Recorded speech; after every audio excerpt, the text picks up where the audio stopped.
እጁ ከደም የተላመደ በሰላም አየር ውስጥ መተንፈስ የማይችል የጦር ነጋዴ ነው። ኤርትራው መሪ ኢሳያስ አፈወርቂ የአዲ ሃሎ ቤተ መንግስት ንጉሠ ነገሥት ወዲ አፎም በአፍሪካ ቀንድም ሆነ በዓለም አቀፍ መድረክ ስሙ የሚነሳው ከሰላም ጋር ሳይሆን ከትርምስና ከሽብርተኝነት ጋር ነው። ኤርትራ ባለፉት 35 ዓመታት ውስጥ ጎረቤቶቿን ሁሉ በጦርነት ከመውጋት አልፎ ቀጠናውን ሰላም ለመበጥበጥ ከማንኛውም አጥፊ ኃይል ጋር ለመሰለፍ ወደኋላ አላለችም። በተባበሩት መንግስታት ድርጅት የደህንነት ምክር ቤት የቀረበው እውነተኛና ታሪካዊ ማስረጃዎች እንደሚያሳዩት የኢሳያስ አገዛዝ በሶማሊያ የሚንቀሳቀሰውንና የአፍሪካ ቀንድ ስጋት የሆነውን አልሻባብ የተባለውን አሸባሪ ቡድን በገንዘብና በሎጂስቲክስ ሲደግፍ ነበር። በዚህም ምክንያት አገሪቱ ለዓመታት በዓለም አቀፍ ማዕቀብ ውስጥ እንድትማቀቅ አድርጓታል። ከጅቡቲ ጋር በድንበር ከየመን ጋር በሃኒሽ ደሴቶች ከኢትዮጵያ ጋር በባድመ የከፈተው የደም እሳት የኢሳያስን ግጭት ቀስቃሽነት በግልጽ ያሳያል። እሱ ሰላም ባለበት ስርዓት ውስጥ መኖር የማይችል የህዝቦችን ደምና እንባ እየመጠጠ ዕድሜውን የሚያራዝም አውሬ ነው። ጊዜ ሆይ አንቺ እንዴት ድንቅ ነሽ! ትናንትና በኩራት ዙፋን ላይ ተቀምጠው የነበሩትን ዛሬ በትህትና መሬት ላይ ታስቀምጫለሽ። የተናቀችውንም እናት የክብር አክሊል ትደፊባታለሽ። እንደ ኢሮፓውያን አቆጣጠር ከ1991 ዓ.ም መለያየት በኋላ 35 ዓመታት ኤርትራን በብረት እጅ የገዛውና ቀጠናውን በትርምስ ውስጥ ለማቆየት የደከመው የኢሳያስ አፈወርቂ አገዛዝ ዛሬ የመጨረሻው የፖለቲካ ምዕራፍ ላይ የደረሰ ይመስላል። የዓለም ሀያላን መንግስታት የአፍሪካ ቀንድ ሰላምና የተረጋጋ ንግድ መስመር እንዲኖረው ከተፈለገ ያለ ታላቂቱ ኢትዮጵያ አንዳችም ነገር ሊሳካ እንደማይችል በጽኑ ተረድተዋል። በዚህም ምክንያት በዓለም ፖለቲካ ላይ ትልቅ ተጽዕኖ ፈጣሪ የሆኑ ኃይሎች ወደ አስመራ በመንቀሳቀስ ላይ ናቸው። የሳውዲ አረቢያ የውጭ ጉዳይ ሚኒስቴር የአሜሪካው ልዩ መልእክተኛ ማይክ ሐመርን ጨምሮ የታላላቅ ባለስልጣናት ዲፕሎማሲ አልፎ ተርፎም የእስራኤል ከፍተኛ የደህንነትና የፖለቲካ መሪዎች ወደ አስመራ አምርተዋል። ይህ ጉብኝት ግን ለኢሳያስ የክብር ሳይሆን የማስጠንቀቂያ ሰይፍን የያዘ ነበር።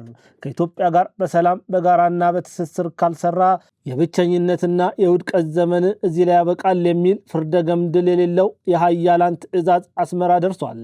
የግንቦት ወር ነፋስ ሲነፍስ በታሪክ መዝገብ ላይ በደምና በእንባ የተጻፉ 2 ቀናትን ይዞ ይመጣል። እነሆ ግንቦት 15ና ግንቦት 20 በአንድ ወቅት የነጻነትና የድል አክሊሎች ተብለው የተዘመረላቸው ዛሬ ግን የቁጭት የንስሐና የሐዘን ማቅ የለበሱ የሁለት ወንድማማቾች ህዝቦች የጋራ ጠባሳዎች። እነዚህ ቀናት ለኢትዮጵያም ሆነ ለኤርትራ ያመጡት ህይወትን ሳይሆን ሞትን፣ ብልጽግናን ሳይሆን ውድቀትን ብቻ ነው። ግንቦት ሆይ አንቺ የክህደት ማፀን፣ የውሸት ተስፋዎች ማከማቻ ነሽ። ልጆች ደም የተለሰንሽ፣ በእናቶች እንባ የታጠብሽ፣ የውድቀት አዋጅ የታወጀብሽ፣ 2 ክፉ መሪዎች የክፋታቸውን ጥግ ያሳዩብሽ የመከራና የውድቀት ወር ሆነሽ ኢትዮጵያ ጥቁር መዝገብ ላይ የሰፈርሽ ወር ነሽ። የታሪክ አስቂኝነቱና አሳዛኝነቱ የሚጀምረው እዚህ ላይ ነው። በአንድ ሳምንት ልዩነት ውስጥ የተከሰቱት 2 ቀናቶች የሁለቱን ሀገራት ዕጣ ፋንታ በጨለማው ሰንሰለት ያሳሰሩ ነበሩ። ግንቦት 15 ኤርትራ ከእናቷ ኢትዮጵያ ተለይታ ነፃነቷን ያወጀችበት፣ ግንቦት 20 ደግሞ ህወሓት 4 ኪሎ ቤተመንግስትን የተቆጣጠረበት የደርግን አገዛዝ የጣለበት ቀን ነው። ነገር ግን ዛሬ የታሪክ መጋረጃ ሲገለጥ ሁለቱም ቀናት የክብር ሳይሆኑ የውርደት፣ የደስታ ሳይሆኑ የሞት ምልክት ሆነዋል። ኤርትራ ከኢትዮጵያ ከተገነጠለችባቸው በእነዚህ 35 ዓመታት ውስጥ ፕሬዚዳንት ኢሳያስ አፈወርቂ ሀገሪቱን የመራበት መንገድ የሼክስፒርን ማክቤዝ ወይም ሪቻርድ ሳልሳዊ አውሬነትን ያስታውሳል። ኢሳያስ የኤርትራን ህዝብ ከዘመናዊ ዓለም ነጥሎ ሀገሪቱን ጊዜ ቆመባት አስመስሏታል። ባለፉት 3 አስርት ዓመታት ዓለም በቴክኖሎጂ በኢኮኖሚና በዲሞክራሲ ወደፊት ሲምዘገዘግ ኤርትራ ግን ወደ ኋላ ተጉዛለች። ዛሬ በአስመራ ጎዳናዎች ላይ የሚታዩት ጣሊያን ዘመን አሮጌ ህንፃዎችና ተሽከርካሪዎች የስልጣኔ ምልክት ሳይሆኑ ሀገሪቱ ካለፉት 30ና 40 ዓመታት ወዲህ አንዳችም አዲስ የልማት እርምጃ እንዳልተራመደች የሚያሳዩ የኋላ ቀርነት ማሳያዎች ናቸው። በ21ኛው ክፍለ ዘመን ዜጎች ያለ ማዕቀብና ያለ ፍርሃት ኢንተርኔት፣ መብራትና ንጹህ ውሃ የማያገኙባት፣ ባንክ ቤት ሄደው የራሳቸውን ገንዘብ ማውጣት የማይችሉባት የቁም እስር ቤት ሆናለች። ሰላም ጤና ይስጥልን ውድ አድማጭ ተመልካቾቻችን፣ ይህ መሃል ሚዲያ ትንታኔ ሰዓታችን ነው። በዛሬው ትንታኔያችን ላይ የታሪክ መለከት በኃይል ሲነፋ እነሆ ግንቦት 15ና ግንቦት 20 የሚባሉ የውሸት ተስፋና የደማቅ የለበሱ ጥቁር ቀናት በፈጠሩት ጠባሳ ላይ የተወሰኑ ሀሳቦችን እንመለከታለን። እዚያ ውጭ ደግሞ ያ ለዓመታት በአስመራ ቤተ መንግስት በትዕቢት ተደብቆ በጭካኔው ሀገርን ያደቀቀና በዘመን ወደ ኋላ የቀረው ቆሞ ቀሩ አውሬው ኢሳያስ አፈወርቂ ዛሬ በዓለም ሀያላን ዲፕሎማሲያዊ ሰይፍ ተመትቶ በፍርሃትና በብቸኝነት እየተንቀጠቀጠ ይገኛል። እርሱን ተገን አድርጋ ታላቁን የናይል ወንዝ ልትገድብና እናት ሀገር ኢትዮጵያን ልታጠፋ የሸረበችው የግብፅ መርዛማ ተንኮልም በቁም ረክሶባታል። በድንጋጤም አበል ተውጣለች።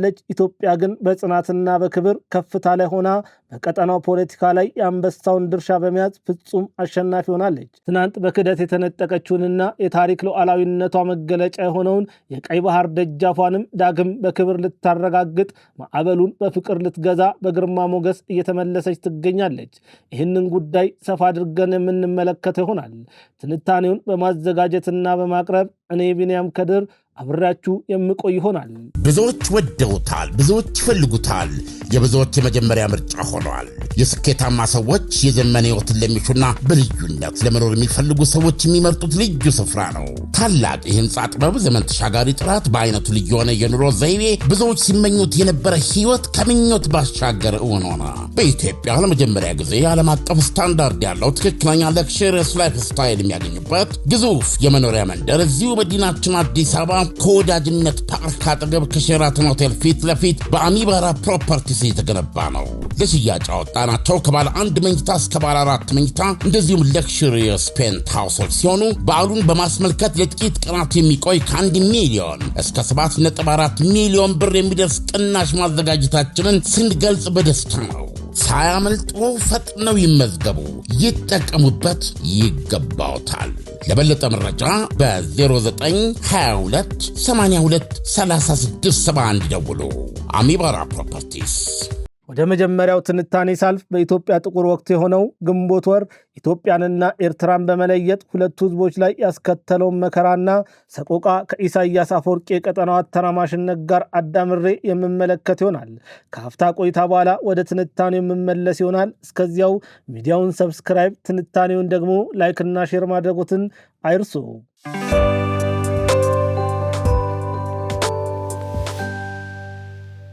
አክሊሏ ከተደፋባት፣ ክብሯ በሜዳ ላይ ከተጣለባት ታላቅ እናት የበለጠ ምን አሳዛኝ ነገር አለ?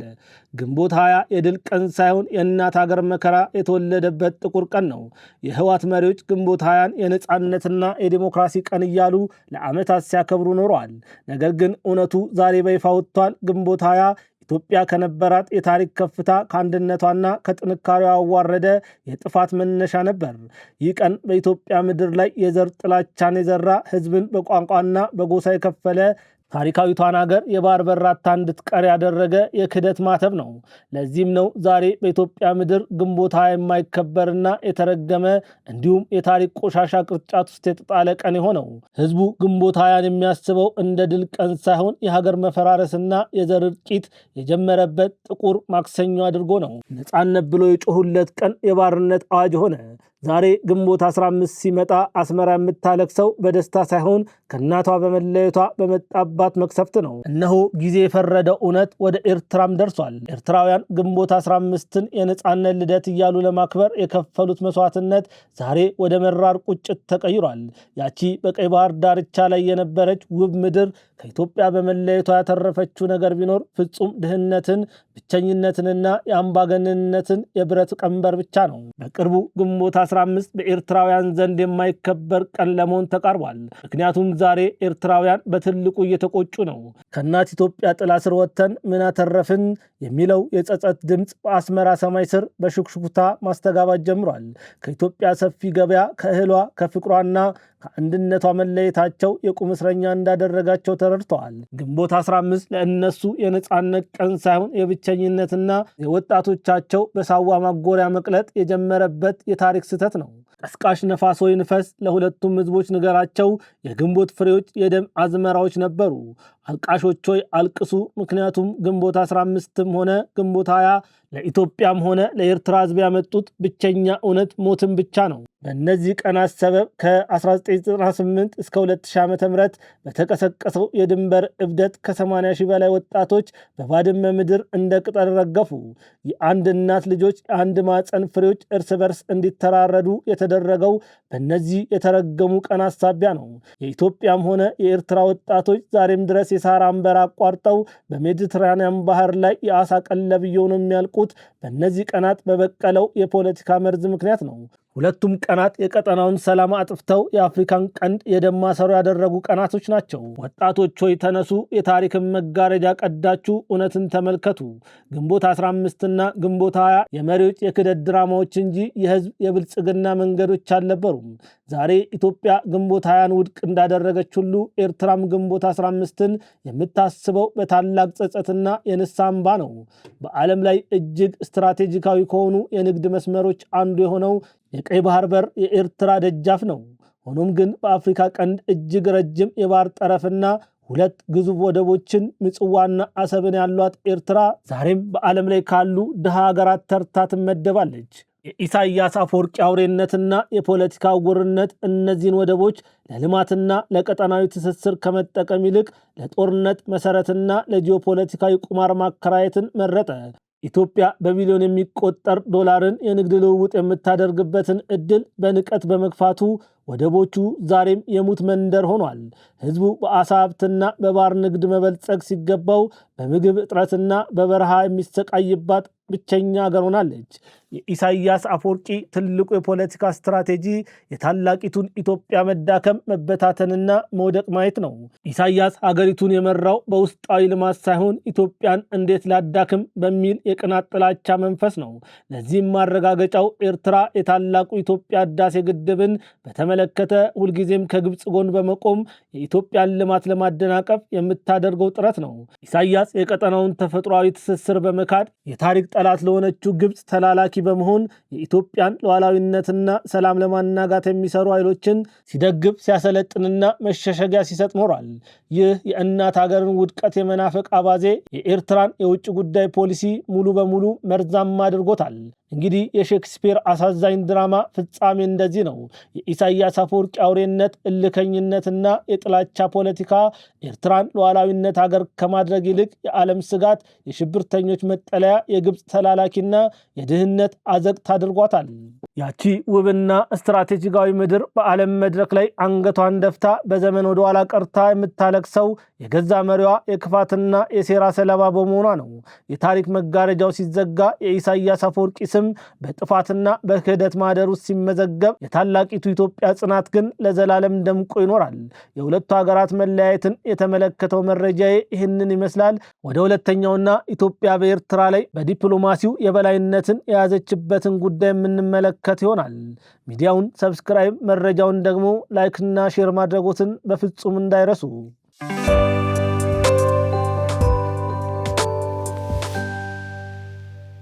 እነሆ የአንበሳው ጩኸት ከሩቅ ሲሰማ የጫካው ቀበሮ በዋሻ ውስጥ ይርገበገባል። ያ ለዓመታት ሰላምን የናቀው ልብ ዛሬ በዲፕሎማሲው ማዕበል ተመቶ በፍርሃት ተውጧል። ኢሳያስ አፈወርቂ ለ35 ዓመታት የኖረው ኢትዮጵያን በማዳከም ህዝቦቿን እርስ በርስ በማጋጨትና የቀይ ባህርን በር ዘግቶ በመቀመጥ ነበር። ነገር ግን ዛሬ ሁኔታዎች ተቀይሯል። ኢትዮጵያ በዲፕሎማሲው ረገድ እያገኘች ያለችው የበላይነት፣ በቀጠናው ፖለቲካ ላይ እያስመዘገበች ያለችው አሸናፊነት አስመራ ያለውን አምባገነናዊ መንግስት ክፉኛ አስደንግጦታል። ኢሳያስ ፈርቷል። ምክንያቱም ለዓመታት ሲጠቀምበት የነበረው የኢትዮጵያ ስጋት የሚለው የፕሮፓጋንዳ ካርድ ተቃጥሎበታል። የዓለም ሀያላን ሀገራት ከኢትዮጵያ ጋር እንዲሰራ የሰጡት ጥብቅ ማስጠንቀቂያ የኢሳያስን የፖለቲካ ህልውና አደጋ ላይ ጥሎታል። ከእንግዲህ በጥላቻና በጦርነት መኖር እንደማይችል ካልተገዛና ከኢትዮጵያ ጋር እጁን ካላወዛወዘ አገዛዙ በውስጣዊና ውጫዊ ጫና ሊፈራርስ እንደሚችል ተረድቷል። ይህ የፍርሃት ድባብ በአስመራ ቤተ መንግስት ውስጥ በእጅጉ ሰፍኗል። በአሸዋ ላይ የተገነባ የሴራ ቤት በማዕበል ሲመታ ይፈርሳል። ታላቂቱን እናት ወንዝ ሊገድቡ የሞከሩትም ዛሬ ራሳቸውን በትትና ለመደራደር መጥተዋል። የኢሳያስ ዋነኛ የፖለቲካ አጋርና የኢትዮጵያ ታሪካዊ ተቀናቃኝ የሆነችው ግብፅ ዛሬ በታላቅ መደናገጥ ውስጥ ገብታለች። ግብጽ የኢትዮጵያን የህዳሴ ግድብና የቀጠናዊ ከፍታ ለመግታት ኤርትራንና ሌሎች ኃይሎችን እንደ ጦር መሳሪያ ለመጠቀም ስታሴር የነበረ ቢሆንም የኢትዮጵያ ጽናትና ዲፕሎማሲ ስኬት ግን ይህንን ሴራ አክሽፎታል። የዓለም ሀያላን ሀገራት ሳውዲ፣ አሜሪካንና እስራኤል ከኢትዮጵያ ጎን መቆማቸውና በቀጠና ያለባትን የማይተካ ሚና ሲያረጋግጡ ግብጽ ብቸኝነት ገብቷታል። ተላላኪዎቿ ሁሉ እጃቸውን እየሰጡ መሆኑ ሲታይ ዛሬ እሷን ብትሆን የትዕቢት ፖለቲካዋን ትታ ከኢትዮጵያ ጋር በሰላምና በድርድር ለመቀመጥ ፍንጭ መስጠት ጀምራለች። ይህ ለኢትዮጵያ ሕዝብ ትልቅ ድል ነው፣ ለጠላቶቿ ደግሞ መራር የሽንፈት ጽዋ ነው። የታረዱት በጎች ደም፣ የእናቶች እንባና የልጆች ዋይታ ፍጻሜ ሊያገኝ ነው። ሁለቱ ወንድማማቾች ሕዝቦች ዳግም በፍቅር የሚታዩበት አዲስ ጎህ እየቀደደ ይገኛል። ይህ አሁናዊ የፖለቲካ እውነታ ለኢትዮጵያና ለኤርትራ ሕዝቦች ከ35 ዓመታት በኋላ አዲስ የተስፋ ፍንጭ ሰጥቷል። መሪዎቹ በጥላቻና በስልጣን ጥም ቢለያዩም የሁለቱ ሀገራት ሕዝቦች ግን በደም በባህልና በታሪክ የአንድ አካል ክፍሎች ናቸው። ዛሬ ሀያላኑ ሀገራት ኢሳያስን አስገድደው ከኢትዮጵያ ጋር እንዲሰራ ማድረጋቸው የሁለቱ ሀገራት የኢኮኖሚና የማህበራዊ ትስስር ዳግም እንዲያንሰራራ በር የሚከፍት ነው። የኤርትራ ወደቦች የኢትዮጵያን ግዙፍ ንግድ ለማስተናገድ የኢትዮጵያን መሶብ ለኤርትራ ሕዝብ የሚትረፈረፍበት፣ ወጣቶች በሳዋና በጦርነት ከመማቀቅ ወጥተው በልማት የሚሰሩበት አዲስ ዘመን መቃረቡን ያሳያል። የተከበራችሁ አድማጮች ሆይ ልባችሁ በተስፋ ይሙላ። ታላቂቱ እናት ኢትዮጵያ በብዙ መከራና ፈተና ውስጥ አልፋ ዛሬ በቀጠናው ፖለቲካ ላይ አሸናፊ እየሆነች ትገኛለች። ጠላቶቿ ያሴሩባት የጥፋት ጉድጓድ ተደፍኗል። ግብጽ ተደናግጣለች። ኢሳያስም በፍርሃት ዙፋኑ እየተናጠ ይገኛል። ሼክስፒር ድራማ ፍጻሜ እንደሚያሳየው ክፋትና ጥላቻ ጊዜያዊ ናቸው። እውነት፣ ፍቅርና የታሪክ አንድነት ግን መቼም ቢሆን ያሸንፋሉ። ከ35 ዓመታት መለያየትና የደም መፍሰስ በኋላ የኢትዮጵያ ከፍታና የሕዝቦቿ ጽናት ቀጠናውን ወደ አዲስ የሰላምና የእድገት ምዕራፍ እየመራው ይገኛል። ኦ ታላቂቷ እናት ኢትዮጵያ ሆይ በትዕግስትሽ ዓለምን አሸንፈሻል። ጠላቶችሽም በደጃፍሽ ተንበርክከዋል። ክብርና ከፍታ ለዘላለም ላንቺ ይሁን እያልኩኝ የዛሬን ትንታኔ በዚህ ያበቃለሁ። ከትንታኔው ጋር እኔ ቢንያም ከድር ነበርኩኝ። ብዙዎች ወደውታል፣ ብዙዎች ይፈልጉታል፣ የብዙዎች የመጀመሪያ ምርጫ ሆኗል። የስኬታማ ሰዎች የዘመን ሕይወትን ለሚሹና በልዩነት ለመኖር የሚፈልጉ ሰዎች የሚመርጡት ልዩ ስፍራ ነው። ታላቅ የህንፃ ጥበብ፣ ዘመን ተሻጋሪ ጥራት፣ በአይነቱ ልዩ የሆነ የኑሮ ዘይቤ፣ ብዙዎች ሲመኙት የነበረ ሕይወት ከምኞት ባሻገር እውን ሆነ። በኢትዮጵያ ለመጀመሪያ ጊዜ ዓለም አቀፍ ስታንዳርድ ያለው ትክክለኛ ለክሽርስ ላይፍ ስታይል የሚያገኙበት ግዙፍ የመኖሪያ መንደር እዚሁ መዲናችን አዲስ አበባ ከወዳጅነት ፓርክ አጠገብ ከሼራተን ሆቴል ፊት ለፊት በአሚባራ ፕሮፐርቲስ የተገነባ ነው። ለሽያጭ ያወጣናቸው ከባለ አንድ መኝታ እስከ ባለ 4 መኝታ እንደዚሁም ለክሽሪየስ ፔንት ሃውሶች ሲሆኑ በዓሉን በማስመልከት ለጥቂት ቀናት የሚቆይ ከ1 ሚሊዮን እስከ 7.4 ሚሊዮን ብር የሚደርስ ቅናሽ ማዘጋጀታችንን ስንገልጽ በደስታ ነው። ሳያመልጡ ፈጥነው ይመዝገቡ፣ ይጠቀሙበት፣ ይገባውታል። ለበለጠ መረጃ በ0922 82 3671 ደውሉ። አሚባራ ፕሮፐርቲስ